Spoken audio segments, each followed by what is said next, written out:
Hey YouTube, it's Jimmy from J2K Cars. On today's episode, what we're going to be doing is we're going to work on the transmission side of the BRZ. So what we have for the whole entire clutch package is we have a OEM flywheel. I didn't want to go out and resurface it, so we bought another OEM flywheel that has a pilot bearing already put in. We also have a South Bend Stage 2 endurance clutch. It came with an OEM throwout bearing, and it came with another OEM pilot bearing if I needed so. In this corner, we also are upgrading to the Velox or Verus clutch fork, as well as the ball joint. And to round out the flywheel, we're going to put on the ARP flywheel bolts as well. So that should be good. So your first step is obviously you're going to want to jack all four wheels up in the air, and then make sure you secure everything with jack stands. My car is extremely low, so I had to jack it up by one side, and then I can fit a jack in between to lift both of them up. You can jack up the rear by the diff, and that will lift both of the wheels up as well, and then you can place your jack stands. So I have Ryan and Keith helping me out. They're going to start unbolting the starter and the stuff up top for the transmission, and I'm going to work on inside and removing the shifter linkage. So in order to remove the shifter assembly, the first thing you want to do is remove the plastic trim on the sides, like so, and then from there you can remove your e-brake and the center console shifter trim.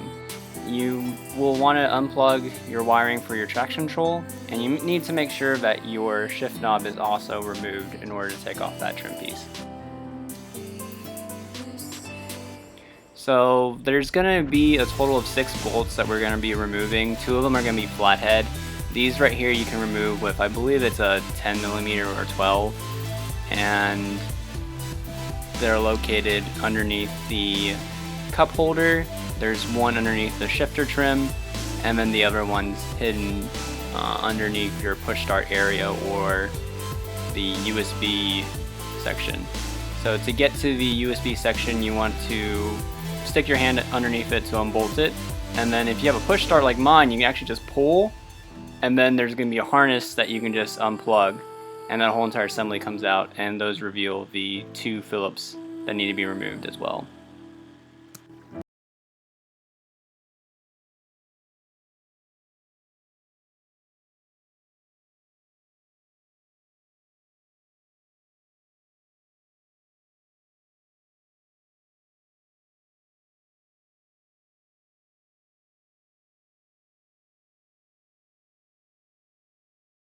Once you removed all the bolts, you can technically just grab the center console and pull up. Now since I have the heated seats, I have to unplug the harness for that, and then your cigarette lighter, you're going to remove the harnesses for that. But other than that, everything pretty much comes right out.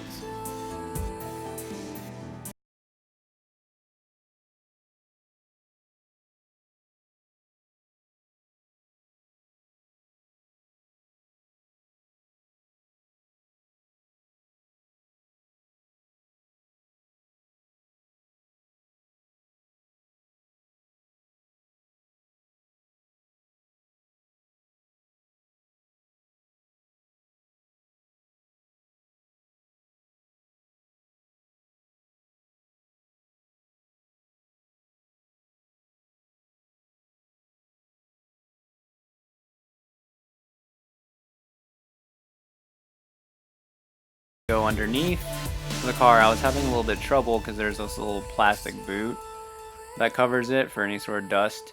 But once you get that off, you can remove the cotter pin and the washer, and then kind of just take the shifter assembly out.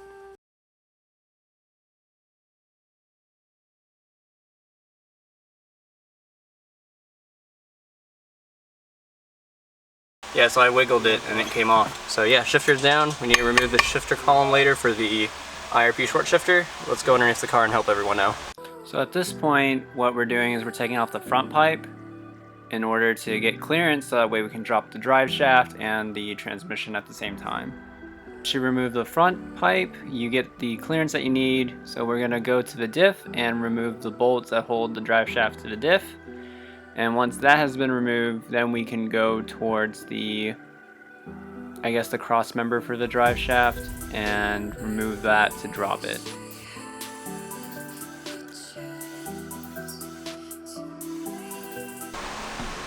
Little update on everything.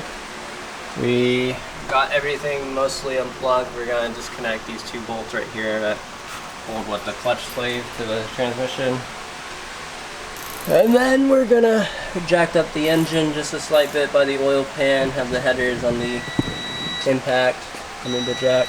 It looks like we're still leaking transmission fluid, so I probably need to buy transmission fluid now. While we're at it, what else is there? Everything's unbolted, front pipe's unbolted, so we need to clean that up. Yeah.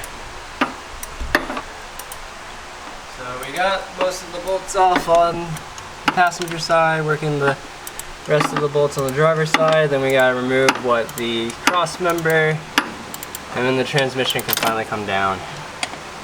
Can you get the hand, or can you get your hand on it now? Is that loose enough? Is it loose enough, Keith? No. It's not? Alright. And how we are going to remove the transmission off the car is we're going to use this jack right here, and we're going to just hopefully slide it off and get it back on. Yep. The important steps of unstrapping. Yeah, I guess just like bolt it to the bar right there. Yeah, right there. The hole in the... I was thinking about more of the bar. Yeah, that. And then just ratchet it up, you know? Yeah, I know.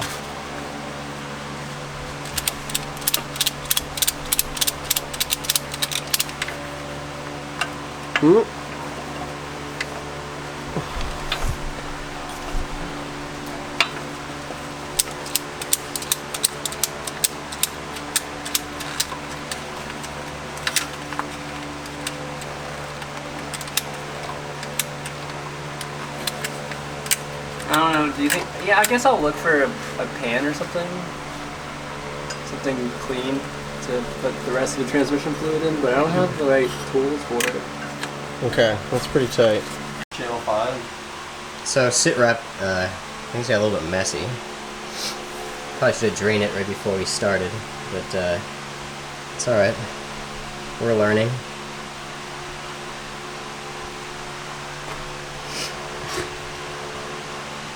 Jimmy's gonna get some stuff to clean this up. Because, like, how else would we have done that? I mean, I guess maybe if you were up on a lift, you could, like, keep it level, and you would only lose, like, a minimal amount, but if you're on the ground, there's no way to get the angle. I thought we could keep the back up a little bit, but I guess not. Environmentally friendly. I went out and bought drop towels, right? Yeah. Give me your feet. Oh yeah, get it nice and clean.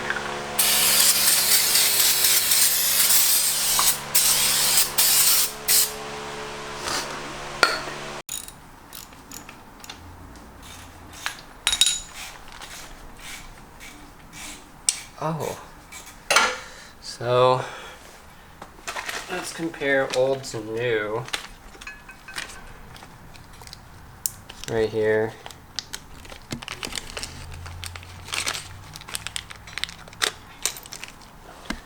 So I think they're identical. This weighs a little bit heavier. So the Velox one weighs a little bit heavier. And they look pretty much identical, except this one's shiny and new. So we'll just screw that in. Dang, it's not wanting to go in.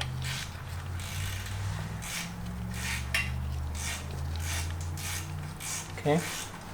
And I think it's supposed to be at 12 foot-pounds. Yeah, it's 12 foot-pounds to put in this bolt. So it's not much.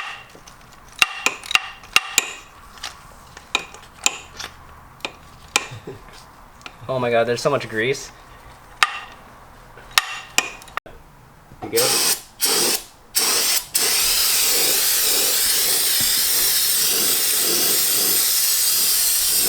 Dude, that's gross.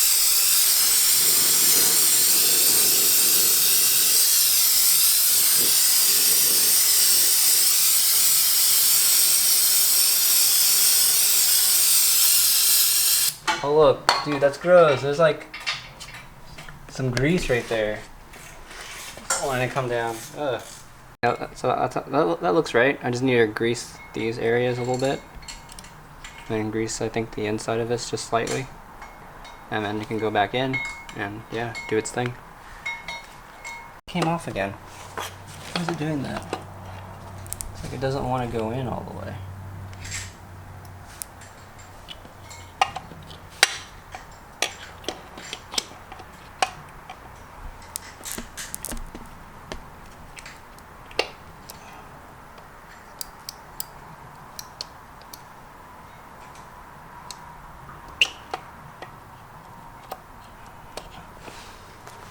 The retainer clips on the clutch fork didn't want to stay on the pivot ball, so what I did was get some pliers and forcefully made them go over. And you can see that the throwout bearing works now because it only has a small amount of room to travel, and then the pressure plate will cover the spline, so it works properly. While I was installing the clutch fork, Keith was able to take the clutch and the other flywheel off, so we were able to put the new flywheel on and install the ARP flywheel bolts. You want to make sure when you torque these, you torque it in a star pattern, and as well as in stages, so 20 foot-pounds, 40, and then finally the 63 foot-pounds.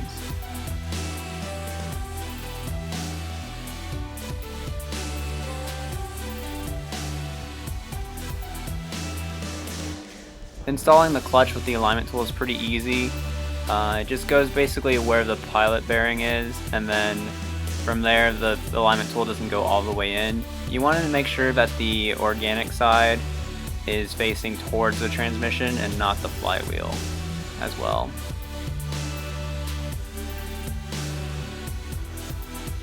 The pressure plate was kind of hard because I was still on my back, but I had my head up, so it's like I was doing some sort of a half crunch.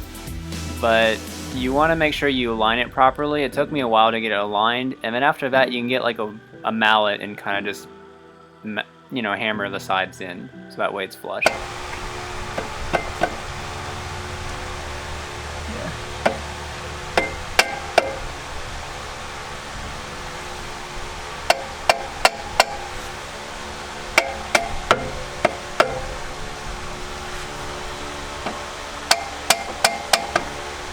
Okay.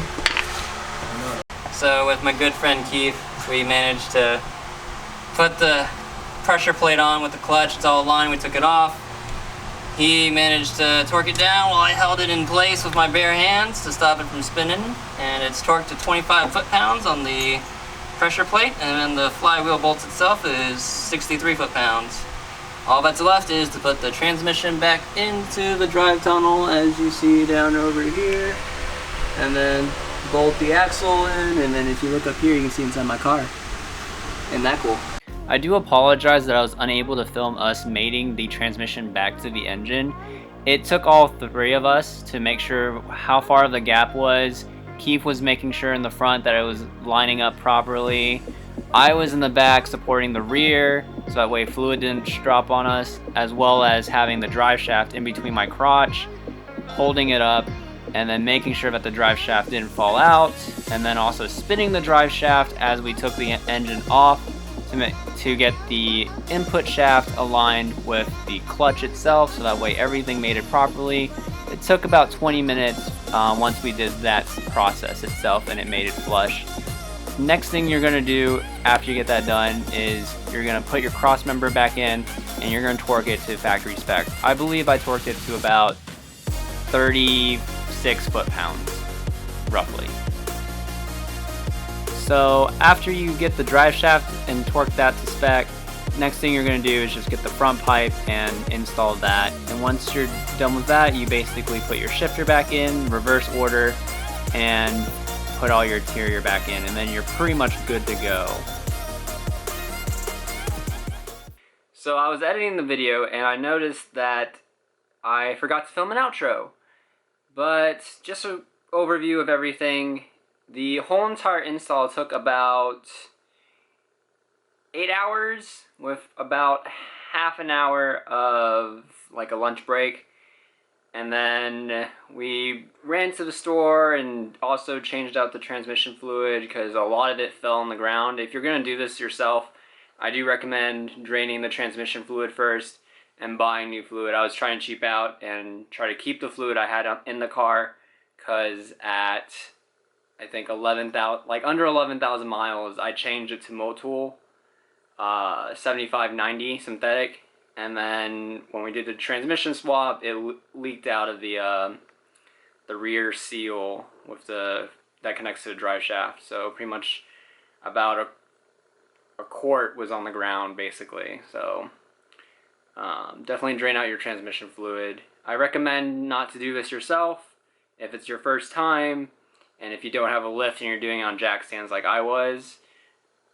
Definitely have a friend to tag along, because you're going to need someone to line up the transmission while the other person's handling the jack and, you know, rotating the drive shaft, so that way the input shaft lines up with the clutch. Other than that, I hope you guys liked this video. I hope it was informative and helped you guys do your own clutch install if you were to do it. If not, I do know a lot of shops quoting me anywhere between $550 all the way up to $1,200 to do a clutch job. And then, other than that, give this video a thumbs up, and always subscribe, because new content's coming out. And in the matter of a couple more videos, I will get that turbo video installed for you guys, and you'll see the entire process from step 1 of everything to the end. This clutch video was a part of the turbo. I need a stronger clutch in order to hold boost on E85. So that's the main reason why we went this turbo. Well, the clutch for the turbo. Alright, I'll see you guys next time. Peace out.